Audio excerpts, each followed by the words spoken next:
دوستو ہماری دنیا کی راجنیتی میں بہت جلد ہی کچھ ایسا ہونے جا رہا ہے کہ جو نہ تو پہلے کبھی ہوا تھا اور نہ ہی کبھی کسی انسان نے سوچا تھا کہ ایسا ہو بھی سکتا ہے۔ کچھ ایسا بڑا اور حیران کر دینے والا کہ جو نہ صرف پوری دنیا کی ہی راجنیتی میں بھوچال لا دے گا بلکہ ساتھ ہی ساتھ ہماری دنیا کے اتہاس کو بھی پوری طرح سے بدل کر رکھ دے گا۔ دنیا کے لگ بھگ ہر دیش کی ہی اس چیز پر لگاتار گہری نظر بنی ہوئی ہے، اور گہری نظر بنی ہوئی ہو بھی کیوں نہ، کیونکہ اس چیز کا تعلق کسی ایک دیش یا پھر کسی ایک علاقے کے ساتھ نہیں ہے بلکہ دنیا کے کئی بڑے اور مشہور دیشوں کے ساتھ ہے۔ چاہے بات ہو امریکہ یا پھر رشیا جیسے طاقتور دیشوں کی، انڈیا یا پھر سعودی عربیہ کی، یا پھر ٹرکی کی، یا پھر اسرائیل اور فلسطین جیسے میٹر کی، ساری ہی چیزوں پر اس نئی ہونے والی چیز کا گہرا اثر پڑنے والا ہے۔ جہاں ایک طرف امریکہ، اسرائیل اور انڈیا جیسے دیش تو اس ہونے والی چیز کو لے کر خوشیاں منا رہے ہیں، تو وہیں دوسری طرف ٹرکی اور فلسطین جیسے کچھ دیش ایسے بھی ہیں کہ جو غصے سے پاگل ہو اٹھے ہیں۔ مگر دوستو اب آخر میں سوال یہی ہے کہ آخر ہماری دنیا کی راجنیتی میں ہونے کیا والا ہے؟ تو دوستو اس پورے میٹر کو آسان بھاشا میں سمجھنے کے لیے ہمیں سب سے پہلے اس کوریڈور کے بارے میں سمجھنا ضروری ہے کہ جس کا نام ہے India Middle East Europe corridor. دراصل ایک ایسا راستہ، ایک ایسا روڈ کہ جو انڈیا کو ڈائریکٹ یوروپ تک کنیکٹ کر رہا ہے۔ میپ کے ذریعے سے اگر میں آپ لوگوں کو بتاؤں تو آپ یہ سمجھیے کہ سب سے پہلے تو ہمارے انڈیا کو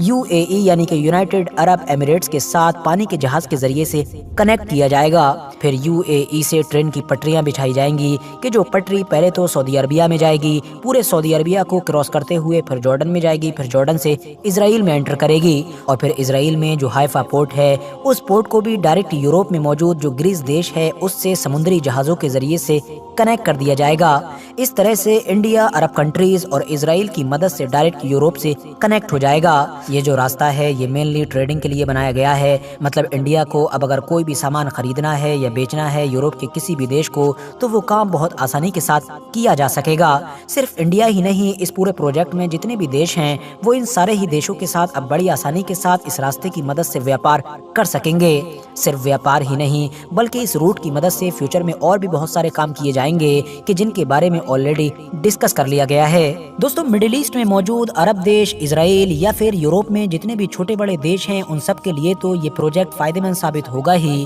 مگر اسپیشلی ہمارے پیارے دیش بھارت کے لیے تو یہ پورا پروجیکٹ ایک گیم چینجر ثابت ہونے والا ہے۔ خاص طور سے امریکہ اس پورے پروجیکٹ کو لے کر کتنا زیادہ سیریس ہے اور اس کے لیے یہ پروجیکٹ کتنا زیادہ ضروری ہے، اس چیز کا اندازہ صرف اسی بات سے لگایا جا سکتا ہے کہ ابھی کچھ دن پہلے ہی انڈیا میں ہونے والے G20 سمٹ میں جب اس پورے پروجیکٹ کی اناؤنسمنٹ ہو گئی تو اس کے بعد تو امریکہ نے مانو بڑی تیزی سے کام کیا ہے۔ فوراً اس نے 60 دن کی ایک ڈیڈ لائن جاری کی اور سارے دیشوں کو یہ آرڈر دیا کہ وہ 60 دن کے اندر ہی اس پروجیکٹ سے ریلیٹڈ سارا کام کمپلیٹ کریں۔ مطلب کسی بھی صورت میں امریکہ یہ نہیں چاہتا ہے کہ دنیا کے دوسرے زیادہ تر پروجیکٹ کی طرح یہ پروجیکٹ بھی ٹھنڈے بستے میں پڑ جائے، بلکہ وہ ہر حال میں اس کو کامیاب کرنا چاہتا ہے۔ ویسے تو امریکہ کی طرف سے اتنی زیادہ تیزی دکھانے کے پیچھے بہت ساری وجہ ہیں، مگر جو سب سے مین وجہ بتائی جا رہی ہے وہ ہے دراصل سعودی عربیہ اور اسرائیل کے ریلیشن۔ ہاں دوستو آپ لوگ بالکل صحیح سن رہے ہیں۔ دراصل جب یہ پروجیکٹ کا اعلان کیا گیا تھا تو پوری دنیا اسی چیز کو لے کر پریشان تھی کہ اس پورے روڈ میں، اس پورے روٹ میں بیچ میں سعودی عربیہ اور اسرائیل کو ہی آپس میں کنیکٹ کیا جا رہا ہے، جبکہ ہم سبھی جانتے ہیں کہ یہ چیز تو پاسبل نہیں ہے۔ سعودی عربیہ اسرائیل کے بیچ کوئی بھی رشتے نہیں ہیں، بلکہ سعودی عربیہ تو اسرائیل کو آفیشیلی ایک دیش مانتا ہی نہیں ہے۔ ہر کوئی یہی سوچ رہا تھا کہ آخر سعودی عربیہ اور اسرائیل کو آپس میں کیسے کنیکٹ کیا جائے گا، تو اب اس چیز کا جواب لوگوں کو شاید دھیرے دھیرے ملنا شروع ہو چکا ہے، کیونکہ اس طرح کی بہت ساری خبریں اب بڑی ہی تیزی کے ساتھ باہر نکل کر سامنے آ رہی ہیں کہ بہت جلد ہی سعودی عربیہ اور اسرائیل کے بیچ امریکہ کی کوششوں سے نارملائزیشن ہونے والی ہے، مطلب ان دونوں کے بیچ ایک پیس ڈیل ہوگی جس کے تحت اب سعودی عربیہ بھی اسرائیل کو ایک دیش کے طور پر قبول کر لے گا۔ ویسے تو اس ڈیل سے ان تینوں ہی دیشوں کے اپنے اپنے کئی فائدے جڑے ہوئے ہیں، اور سعودی عربیہ نے امریکہ جیسے دیش سے اس ڈیل کے بدلے میں کئی ڈیمانڈ بھی کر رکھی ہیں، مگر جو سب سے بڑی ڈیمانڈ کی ہے وہ یہ بتائی جا رہی ہے کہ دراصل سعودی عربیہ امریکہ کے ساتھ ایک ڈیفنس پیکٹ کرنے جا رہا ہے، مطلب ایک ایسی ڈیل کرے گا کہ جس کے بعد سعودی عربیہ پر اٹیک امریکہ پر ہی اٹیک مانا جایا کرے گا، بالکل نیٹو کی ہی طرح کہ جس طرح سے اگر نیٹو کے کسی بھی دیش پر کوئی اٹیک کر دے تو وہ پورے نیٹو پر اٹیک مانا جاتا ہے، اور پھر اس کی حفاظت کے لیے سارے ہی نیٹو کے دیش اپنے اپنی فوج کے ساتھ باہر نکل آتے ہیں۔ सऊदी अरबिया के पास क्योंकि अपनी तो कोई फौज है नहीं, हमेशा से ही अमेरिका उसके देश की हिफाजत में उसकी मदद करता आया है, तो अब आखिर में सऊदी अरबिया ये चाहता है कि वो मदद करने की बजाय उससे एक ऐसा मुआहदा, एक ऐसी डील ही कर ले कि जिस तरह की डील नेटो जैसे देशों के बीच में पाई जाती है। एक्सपर्ट्स मान रहे हैं कि दूसरी तरफ अमेरिका भी अब सऊदी अरबिया की ये डिमांड मानने जा रहा है, बल्कि सऊदी अरबिया ने इस डिमांड के अलावा भी जो दूसरी कई डिमांड की हैं उन पर भी अमेरिका की तरफ से लगभग मुहर लगा दी गई है। मगर जो सबसे बुरी खबर निकल कर आ रही है वो दरअसल फिलिस्तीनी लोगों के लिए है, क्योंकि पहले भी इतिहास में जब भी अमेरिका की तरफ से सऊदी अरबिया और इजराइल के बीच ये डील कराने की कोशिश की गई है,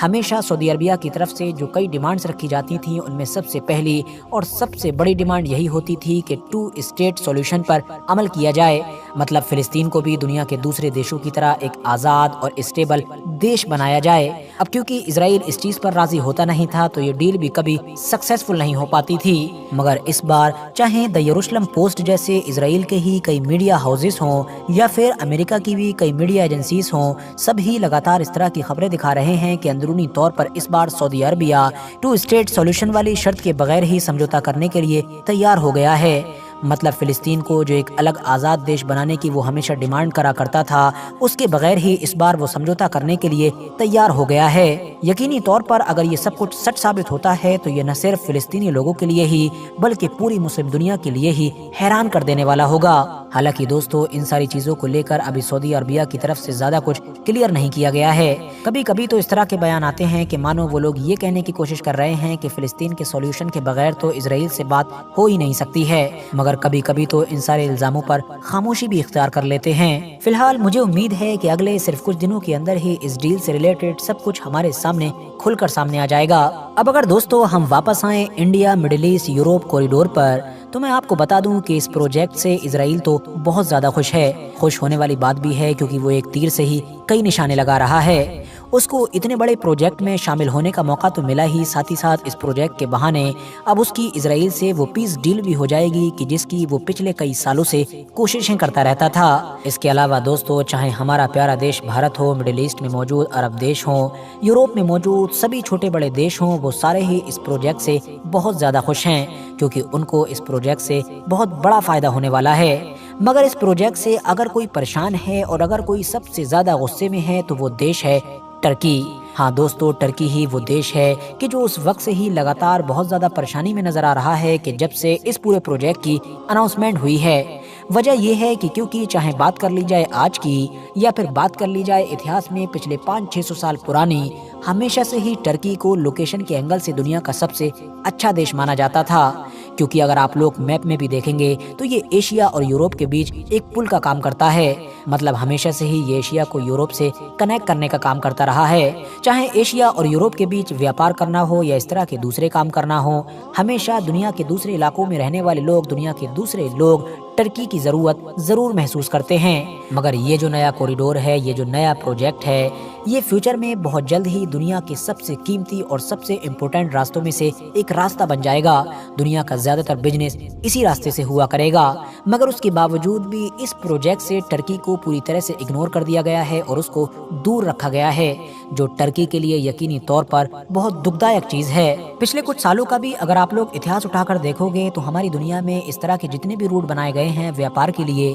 अब वो चाहे चाइना की तरफ से बनाए गए हों, रशिया की तरफ से, या फिर इंडिया या फिर किसी अरब कंट्री की तरफ से, हमेशा वो रूट एशिया से यूरोप में जब भी जाता है तो टर्की से ही होकर गुजरता है। पहली बार किसी बड़े रूट से टर्की को इस तरह से इग्नोर किया जा रहा है। यही वजह है कि इस प्रोजेक्ट का ऐलान होने के बाद टर्की ने भी गुस्से में इन सारे देशों पर तंज कसते हुए कहा था कि टर्की के बगैर तुम लोग इस प्रोजेक्ट को कामयाब बना ही नहीं पाओगे। यानी टर्की खुले तौर पर कह रहा है कि ये प्रोजेक्ट फ्यूचर में बहुत जल्द ही नाकामयाब हो जाएगा। इसीलिए बहुत सारे एक्सपर्ट्स ये भी दावा कर रहे हैं कि मुमकिन है बहुत जल्द ही हम लोग देखें कि अंदरूनी तौर पर टर्की की अमेरिका से डील हो जाए और बाद में टर्की को भी इस प्रोजेक्ट में शामिल कर लिया जाए। फिलहाल दोस्तों, देखते हैं कि आगे क्या होता है। आज की अपनी वीडियो को हम यहीं पर ख़त्म करते हैं। वीडियो पसंद आने पर न सिर्फ वीडियो को लाइक करें बल्कि अपने फ्रेंड्स के साथ भी ज़रूर शेयर करें और इसी तरह की नॉलेजेबल और हिस्टोरिकल वीडियोस हमेशा देखने के लिए हमारे इस चैनल को सब्सक्राइब करने के साथ साथ बेल आइकन को भी ज़रूर प्रेस करें।